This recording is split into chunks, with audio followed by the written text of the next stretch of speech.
আল্লাহ রসুল সে 1400 বছর আগে বলে গেছেন যে কিয়ামতের আগ দিয়ে মানুষের মুখ থেকে সালাম উঠে যাবে। সত্যি ভাই, গতকাল আমি ঠিক আসরের নামাজ শেষ করে আমি হেঁটে হেঁটে আসতেছিলাম মসজিদ থেকে। তো দুজন দাড়িওয়ালা ব্যক্তি দেখলাম, মনে হলো যে ওরা আলেম মানুষ। তো তারা দুজনে কথা বলতে বলতে আসতেছিল। তো আমি নামাজ শেষ করে ধীরে ধীরে আসতেছিলাম, এসে সামনাসামনি পড়ছে তারা দুজন। তো আমি প্রথমে সালাম দিলাম দুই ব্যক্তিকে, দেখলাম তারা একজন আরেকজনকে কথা বলতেছে।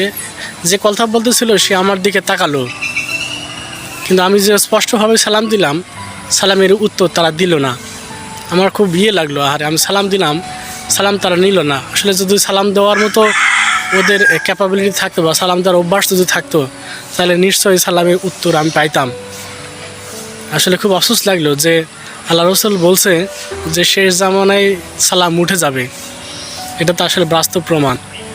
আমরা সালাম আসলে দেওয়া ভুলে গেছি, অথচ আল্লাহ রসুল বলছেন যে ব্যক্তি বেশি বেশি সালাম দিবেন, আসলে যারা জান্নাত প্রাপ্ত হবে তারা বেশি বেশি সালাম দিবে।